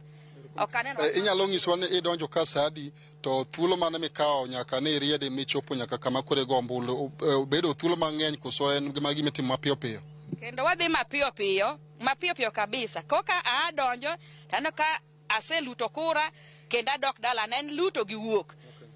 Aneno ka nitiere kata Agoro Sare kaendi nitie kwan jogo ombulu matin mabiro kamano go kura ng'o nyalo nyiso ng'ato maponi pacho ma samoro nyalo paro ni nitiere kata tulo moro manyalo bedo manyalo tamo ji wuok oko mar go kura. Tulo moro amora onge mang'ama ni e dhot owuog oko ombule matego ji wabwateg nyithindwa pargi ng'ama ni e dhot owuog oko kwe nitie nyaka wang'ayo kata ng'o magapiko kwe nitie kata kuto gitiendi kwe nitie wawuoguru oko. Erokamano ahinya Cleophas mana achiel kuom jopiny ma oseyudo thuolo mar go kuch gi Agoro Sare kaendi ibiro chago gi nyingi ting'iswa ni donjo Agoro Sare ka sadi to chenro osebedo kachalo nade king'iyo kamera kata tichago kod nyingi. Nyinga Raila Chieng' Juma adonjo ka saa 3:30 wasego ombulu kendo wagocho gi kwe wan kwe ne ema wakwayo ni ka Nyasaye oyie to ng'ata mabiro kwe no ema wadwaro ng'at ma Nyasaye oyiero ni mondo dhi ema mondo wakaw giro kamano. Okay, jowetegu ma samoro poni pacho ka pok oyudo thuolo nikech aneno ka nitiere ji manok kende mawuok oko mar go kura kuonde mwasigu kata goro sare kineno ka line kuondegi poni nono onge ji moried. Ang'o minyalo ng'iso joma ng'ato ma poni pacho ma samoro nyalo paro ni nitie pek moro manyalo mone wuok mar go kuche? Pek onge, wadhi nyiso joma odong' dala ni ng'ato ka ng'ato owuog mondo go kura nikech ombulu ema thego ji. Kamano. Cleophas, mano moko kuom jopiny ma osego kuch gi Agoro Sare Primary School kaendi, kendo kaka inyalo neno kaendi en ni nitie ji matin ma osewuok oko mar go kura kaendi, kendo inyalo neno line ka poni nono nyiso ni onge joma oriedo, ka joma ne ni kato osego kuch gi osedok e tijegi mana kaka ne osemigi chik kod IBC kaachiel kod bad migawo mar obila ma dwa ni mondo jakura moro amora mosego kuch e sendo luto ombulu to dok pacho kendo we thuolo ne IBC kaachiel kod apisas mag arita kwe ma bende oketi e sende te mag luto ombulu mondo ket kwe kendo rit kura kapok otere gi achiel kachiel nyaka kare ombulu ma Agoro Sare Secondary School ma bende ibiro time lendo ayanga ma jachung kata jaloch Yiero niendi. Agoro Sare kaendi Cleophas bende kama jachung mar ODM Boyd Were igeno mar donjo kae sasa kwa sani mondo mi obiyud thuolo mar go kuche, kendo wabiro yudo thuolo maloso kode kaachiel kod jochung mamoko ma bende osego kuch kata ma bende pok odhi mar go kuch gi kuonde mana gindikore mondo nyiswa ni to chendo dhi nade nyaka ne chake sa 12. Mana kaka iwinjo kuom mokumo jopiny ma osego kura ni kwe nitie, kendo waseneno kwa obila oketi kasipul kaendi mangima, kendo nitie nyaka road blocks ma oketi nyato apeni madongo madonjo e chuny boma ma Oyugis, kendo onge nyamburko moro amora makalo ka ok ocheki ni tang'o ma nyamburko ne oting'o. Maendi obila timo mar tieko weche mane osebedo kalando nitie samoro jonjore kata yudhe moko mokodi mane nyalo kelo koko matam jopiny wuok oko mar go mboch gi kasipul kaendi. To nyaka sani waneno ka obila ni kamoromo, kendo obila timo patrols kuonde mopogore. Waneno nyaka obila ma wuotho maonge moko rwako uniform, obila ma nigi lewni mag raia to nigi nyamburko be kido moyiedhi ma giluwore godo kasipul kaendi mangima mar kedo kod ng'ata manyalo temo kelo njore kata kelo koko manyalo mono jopiny wuok oko achiel kachiel mar go kuch gi sendo makoro dhi nyime biro rumo ayanga sa 11 mar odhiambo. Cleophas, king kod penjo tabro mi thuolo idhi nyime kod twak watu warito ni to jachung mar ODM biro go kuche kaendi to en ote mane ma en go kaluwore go chenro madhi nyime, kendo wabiro manyo kata jochung mamoko mondo wawinj ni to bango kura ote mane ma gin go ne jogo ombulu ma samoro poni pacho kani kod nyalo bedo koluoro ma opogore ewi koko manyalo bedo. Cleophas, agoni erokamano ahinya Alebich wawuok e kaunti ma Homa Bay wadhi nyaka Mbeere North kama wantie sani nyakora mogo jwang'o winjo JB Muturi oloso sani. They're behaving like a cow. Party leader, you also don't have a badge. Are you also authorized to be here? I'm a party leader. I'm the party leader. Yes. It's not even a matter of conjunction. Yes. Okay. And have you seen any other similar situation in another police station? Any other concerning situations? Other stations which are vested are okay. We have not seen this kind of thing. Thank you. Yes. Do you know the name of the member that you've chased out? Kiroga. I know him. Since a boy, there are those guys I see, you always see them at State House waiting for handouts from William Ruto. Ni kijana ni mtu ya kupewa chai hii hawa, namjua sana. Ni kijana toka Nyeri. Thank you very much. That's the situation. There's been some drama here at Chicago Social Hall here in Mbeere North constituency, and we've just seen some drama of a member, an MCA, reportedly from Nyeri County, being chased out of the social hall. He was wearing the UDA party colors. He had a yellow jacket and, of course, yellow trousers as well, as he was observing, or actually standing next to the queue where the voters were voting. And the accusations here are that he was trying to bribe and, of course, influence the voters to vote in a particular way. I just want to show you right inside there. We expect that the UDA candidate, who is Leonard Muriuki Wamudende, should be coming here anytime from now to cast his vote. And we are told that he will be accompanied by some other members of the UDA party and some of his supporters to come here and cast his vote. We expect that this should be the first main candidate who will be voting. We'll also be having karaoke, rather Karish, the candidate for the Democratic Party, Newton Karish, will also be voting later on at around 12 p.m., where he has actually sent out an update that he should be preparing to cast his vote at a polling station known as Karambari Primary School, not so far from here. And Justin Muturi voted early morning at around 7 a.m. thereabout at another station just some kilometers away from here. And this has been the situation. It has been quite Nyakoro moge jong mano duond Emmanuel To mano bende luono wach na chel kachel kowuok Mbeere North. Wakili Ambrose Weda dakili Twak. Gima timore kacha Mbeere North no party leader mano Agai mar duond bura mano mar DP Jebi Muturi oloso kar kacha. To weche mamiyo law MCA manyeri manentie kakacha obiro gi colors mag UDA, obiro gode odiochieng' mar yiero. Die chike matayo weche gi mag yiero kata kawuono wang'ama be nitie jo ODM madhigo timo yiero margi kasipul to nitie gik moko nego bende gilum masani ka moko nitiere ma inyalo lero nyakura mogo gik ma kik gitim e kinde ma gintiere polling station sani. Ikora moga joang' nitie samose lor gi miluongo ni campaigns. Idwaro ni gik moko te ma campaign materials te iketo kando. Ok bawgi korio ok tim ang'o makane be ni IBC nigi capacity to nyaka posters nya igolo te in the constituency.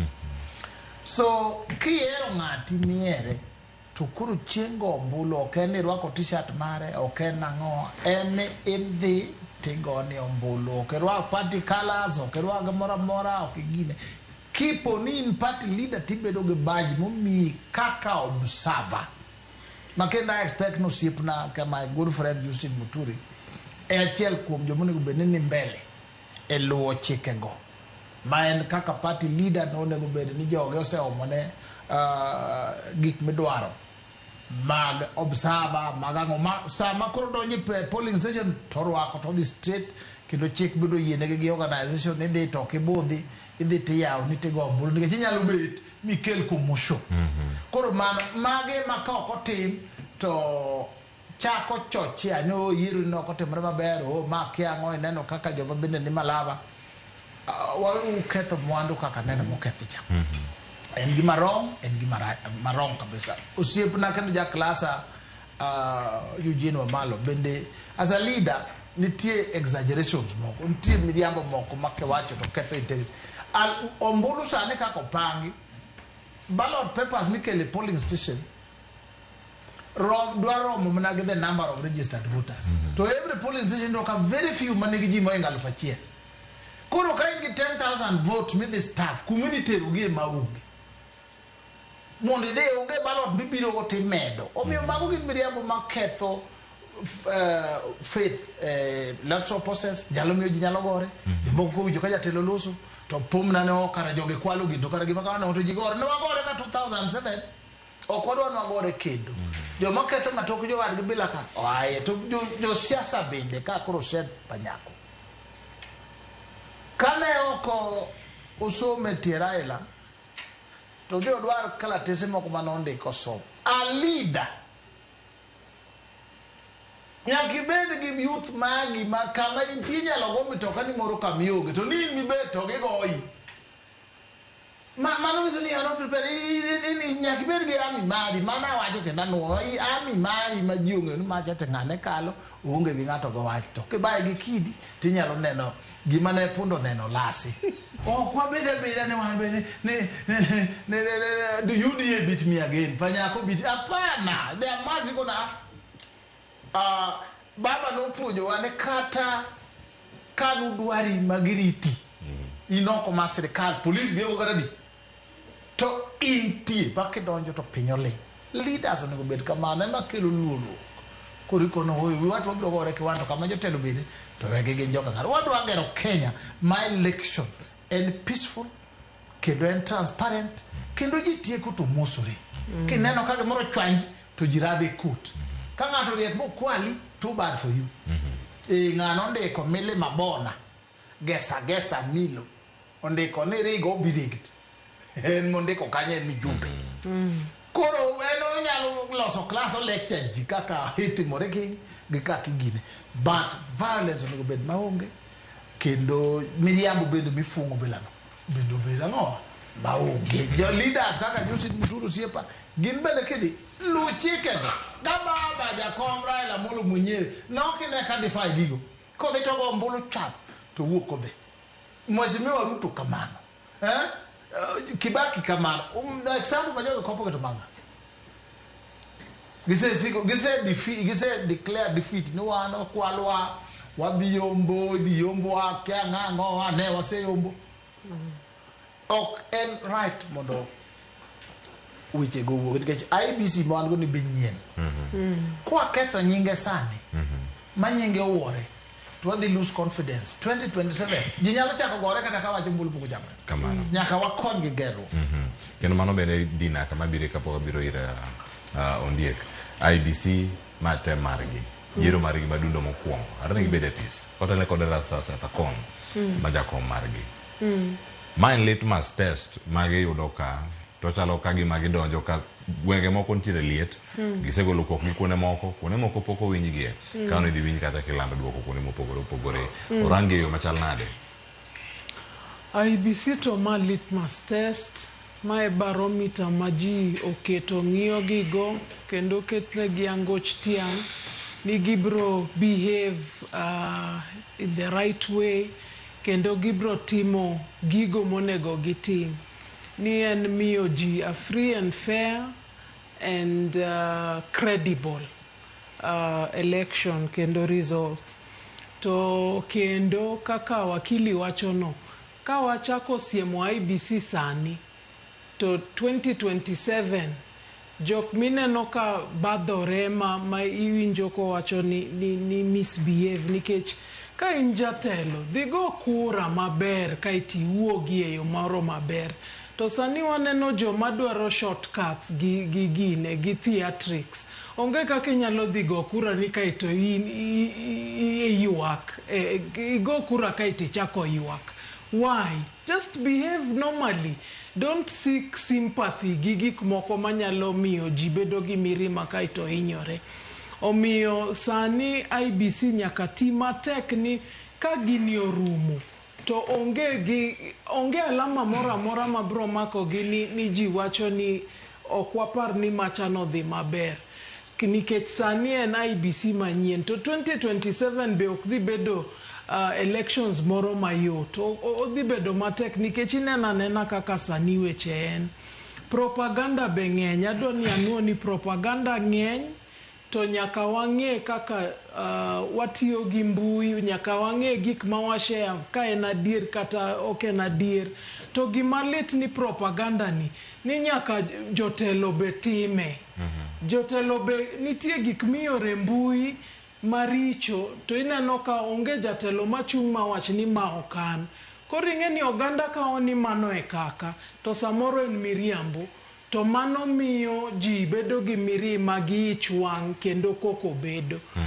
gima duong' en ni ji otim campaigns yiero eyo maber yiero nego pinje moko yiero is a carnival mood because it's competition of ideas ka u compete gi paro why would I chuoi gi pala to wa compete gi paro inyalo bedo gi paro mopogore gi mara kendo katiba be omiya thuolo no omiyo kik wahinyre nikech gigo ma wanyalo timo e yo maber ma ng'ato ok ohinyo nyawadgi kendo wanyalo tieko ka wan osiepe kamano Ondiek kotana kod maneno matimore kor gwenge IBC nowachi kinde machon ahinya higa achiel mokalo IBC onge sani koro entiere kaka oyudo ting' mare mokwongo ma en penj maduong' ahinya ma otimo mare mokwongo aro bedi IBC an aparo ni gima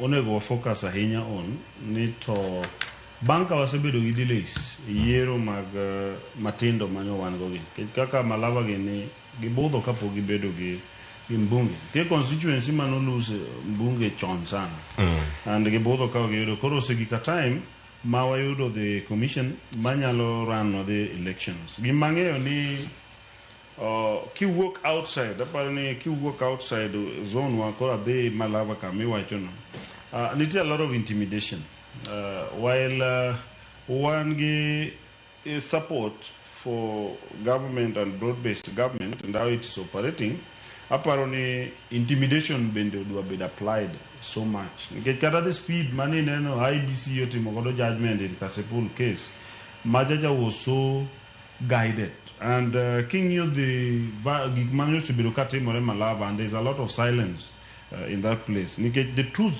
kata kiwacho ni samoro iwacho miriambo the truth en ni senior wakili biro yie koda ni there is an action ma ok wanya refute ni somebody was attacked and attack gieki were done by some individuals not tim gi jomoko I do not a property mar ng'ato kineno ka Jamalava no yuak honestly speaking he said make your wealth building hotel and I say was a struggle was a put up more building hotel we get that level is very expensive and submitting more campaign and mana cheaper would operate from your property hiring hotel for that we want to record maja no hotel ngate mane entie it will be a serious thing koro kara ko yuak see gimangato yuage kia samo ji dia lele kia gimangato yuage le mana wacho ka chieng moro mathora ila bende ne joma ji mane ji yuage kia ji ne yuago gik mopogore thora so gimanyien cha yuago ka chikia oko yuak kata loss because probably win to nyalo win ka quantity of wealth mi lose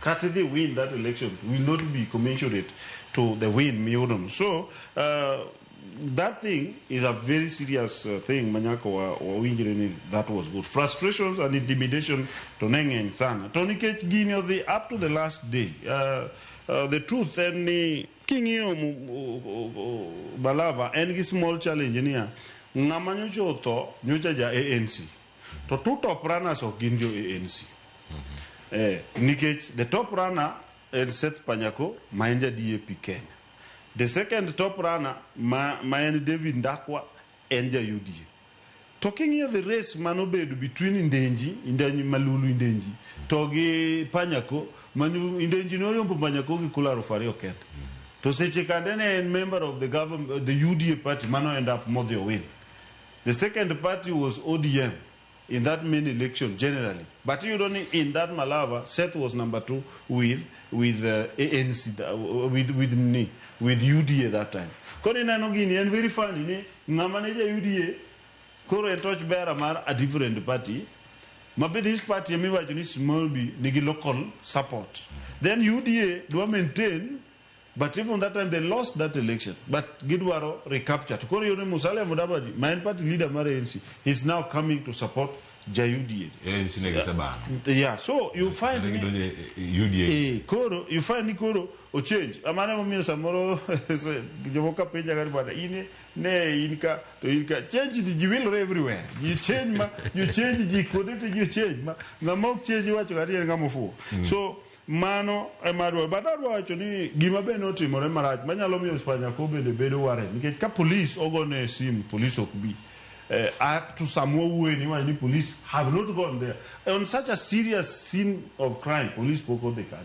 to check and mind and again the mangat government and then some agigi ne team regutiento you look nyocha minister the chief cabinet secretary the principal cabinet secretary kusulunga or Musalia Mudavadi or the Kuruchi Barupe Nejo UDA Mano lose nomination. So in another level of mismanagement of opportunities, Kora can give for what purpose? Can whether job in this country is still fair or is it being distributed according to and tam Kamandalo Muima minister Niyere Lakandaraka. So I don't know where we are going to. What am I very progressive? But then we're very retrogressive at the same time. Koro Anadwa kwa nikechi udani Rihana Injendi. No to South Africa or appointment letter. Chieng last day mar campaign. To kende yudoka ngane Simon Kangwana mabende ne odungi nomination. Oka hotere embassy ma Kenya Uganda the same day. So iri no koro kata kineno ka nyeno yuak. Inyalo yuak ni ancha masama na campaign nejo amoko chich ni the kwal kucha. Koro ngata moro yuak ya gini to wayom te the mawa. But before no end up ni wayombo. So Malava is a very tricky part. Kata zamine ni kao unatembea, iwa jina natembea koro anakimbia. Nitie jimo valu unatembea in that region. Mauki biwa niketo natembea oko tembea oringo. Then you expect ni podo buro digo ni kura kumidu ware. And then some oringo ni mae nyaka puni. I'm telling you they have messed that thing. Malava they will lose.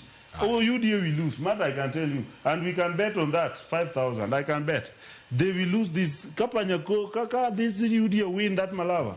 I can give this panel for Bicha Bicha. They will lose. On grounds, Nick, if he loses, you give me. Any betting is both sides.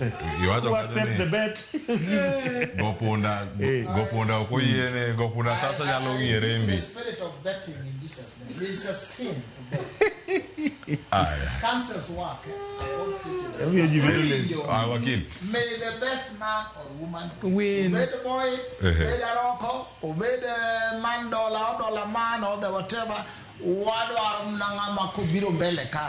To condemn violence, to be obeyed, prepare ourselves for 2032 presidential run. Wakili manoki kibedo wachmungi kadu oyiri wachmungi kwa duto kai. Ada winjane jalop jakomar IBC mano Fahima Arafat Abdallah mabende oloso ka entiere county Masia entiere Ugunja. Okinyi maka oloso bana kinde machok mokalo wanya winjane.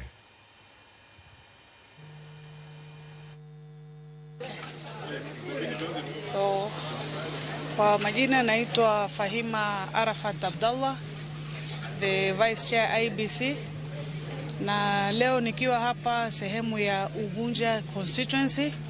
Nina furaha kuwaambia Wakenya ya kwamba voting imeanza vizuri na wananchi wa Unguja wako na amani, na nikiwa hapa Sirori Primary School wananchi wamejitokeza kwa wingi kama mtakavyoonyeshwa baadaye, wamekaa kwenye line kwa amani na wanapiga kura.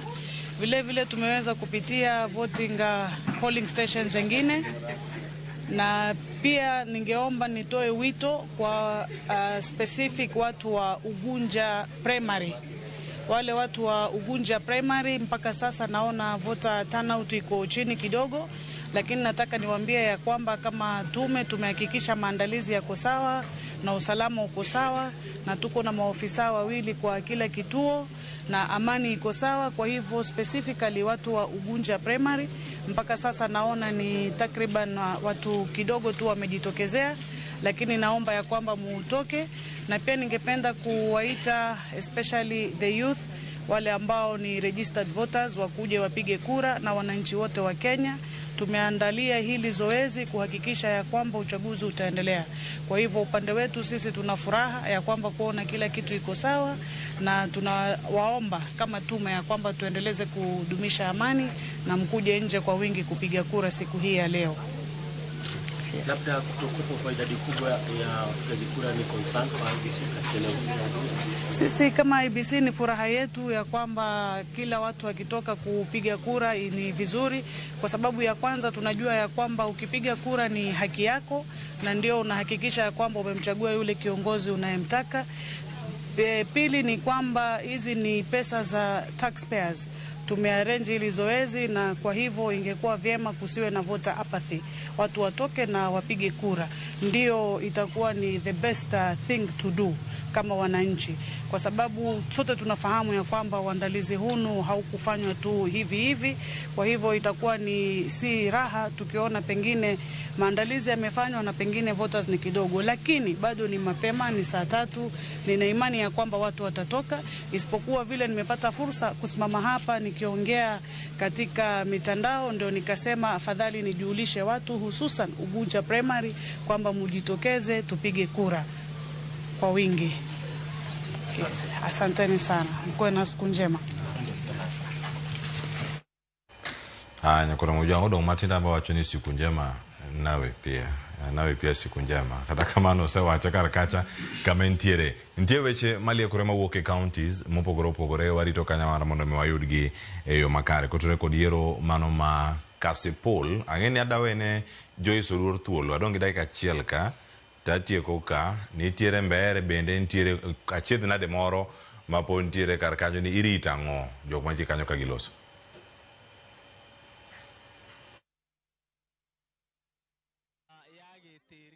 Newe ukore tuwo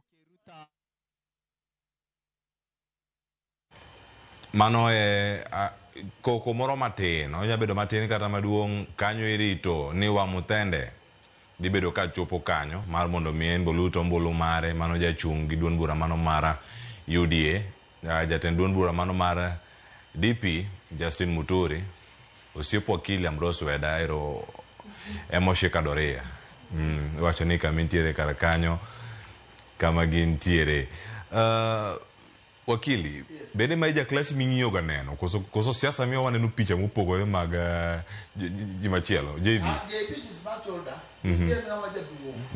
Eugene a profession mari pod en gine to akiana ng'omio go bedo well advised today ko bedo do drama no en wuon kaka jatelo dhi to go bulu kosego to e kaka itimega nikech ojatend Kenya en koro ko matindo mag polling station gi en koro en kanyo nikech gima tindo nyalo lokore koko ma ji nyalo gore brokenge mokethre makendo koro gine to mano rach so en wuon do ng'im ni okonego bedo timo ineno kaka sani waloso to 70% of time wawacho mna kasipur we will ni kata uonja ne ti election nango ni kasipur ongere ne violence okonege ne yiero presidential material violence lweny wadwa no kwa bimbe ikona kani uwoyo sana wawinja ne kaka diponi pod ne ywakcha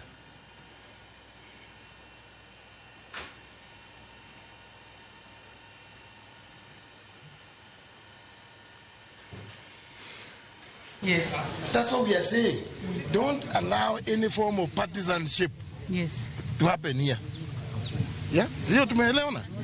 Yes. Okay. We are not asking, we are not coming to ask to soothe anyone. Kukuomba nini ema? This is your grandson. Yeah. Okay. Grandson. Yeah. We need to be assured. It's okay. Hakuna kitu itafanyika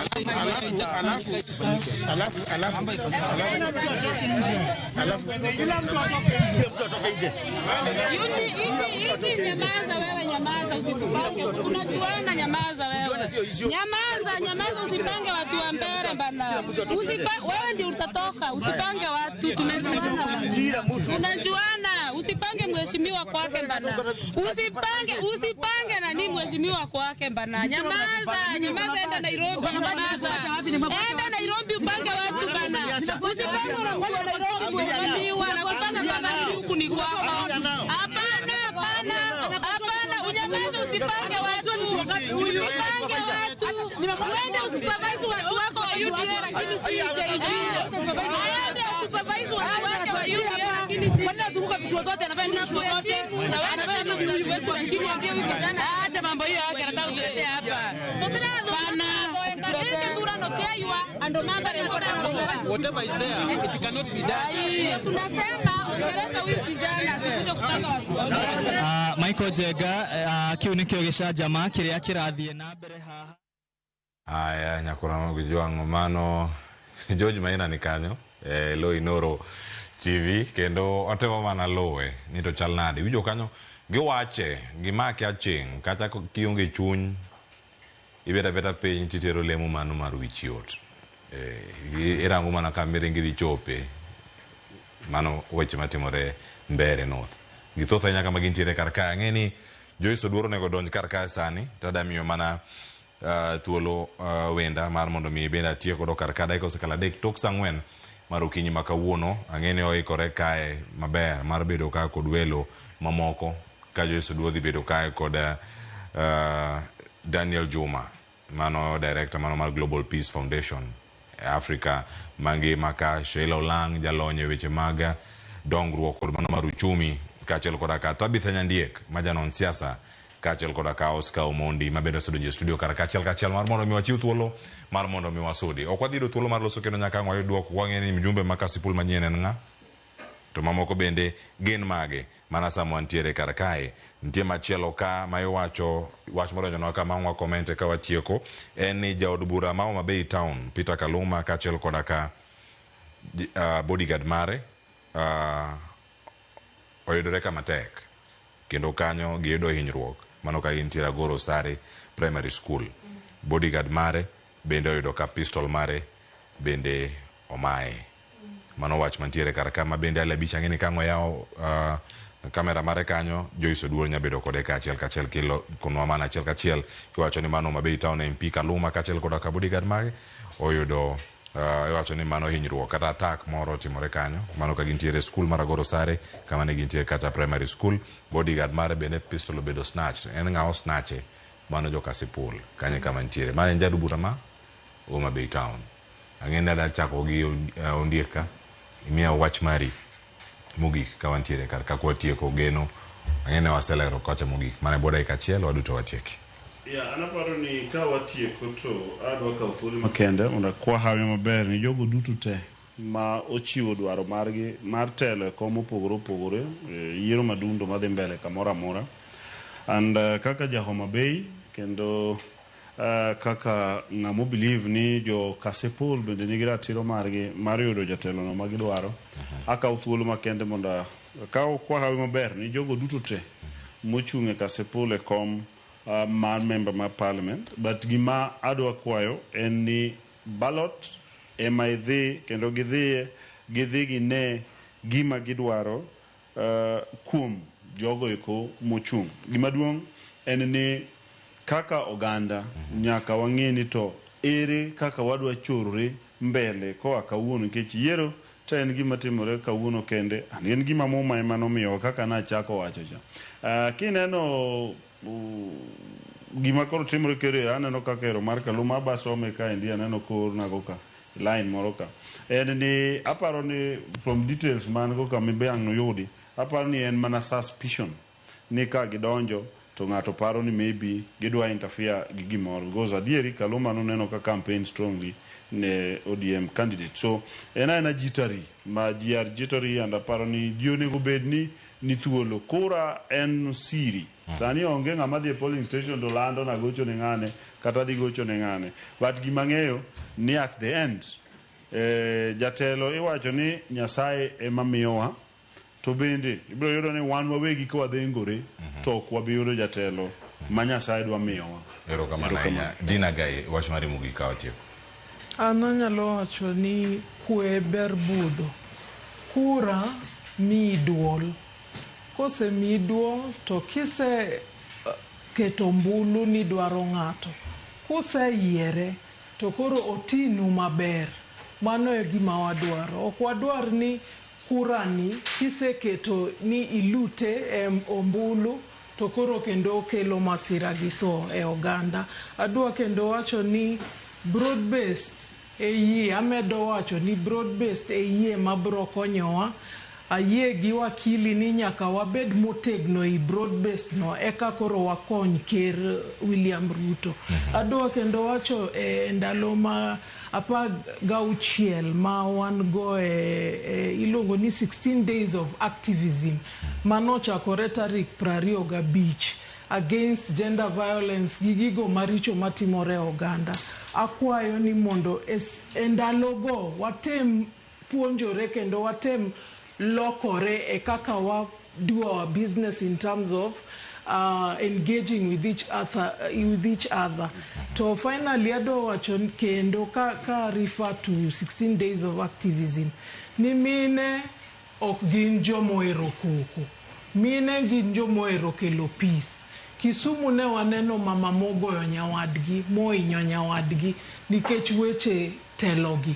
Mano ok wadwar. To mine osebedo sani mang'eny miwinjo kata Kilifi ng'ato ncho thalo nyawadgi. Ok wadwar kamano. Wadwar ni mine obed joma kelo kwe e seche yiero mar jotelo nikech kok watimo kamano to ok bi yierwa to bro bedo marach. Kamano. Erokamano. Dinah gonero kamano nya. Erokamano nyikwara mogi anyalo wacho mokwongo neno ka candidates mane Ugunja mane Kasipul Kabondo gin jomotegno mabeyo. Strong people. Koro yierura achiel kuomgi muyiero no emobro konyo wero. Mane mobro konyo wero lweny bende kik bedie. To kik utweru e jend chama. Yier dhano kik yier chama. Chama ok cham. Mogik ketu Nyasaye mbele, Nyasaye mabiro ritowa. To kik we will ne 2032 motorcade wadwa pangore wadwa tero piny Luo. Koro hore umos kiko hadho wach yo musiko ni wan ko talwa to wuok e Broadways wuoguru chon mondo wabede kombe go piyo mondo wapangwa ka hotel Nyasaye ruoth obed kodu otau kendo mi umwando gi ngima maber polo bendo kombe ubedie. Aya erokamano wakili kendo jadolo Ambrose Weda ka wantiere ka kod Dinah Agai kachel kod Agai kendo Ondiek erokamano ko bedo kodwa kar ka ngeni ka Ondiek wuok ka to dhi bedo gi thuolo mar wacho ni oge kama obet e piny to wacho ni Ruto beat me please.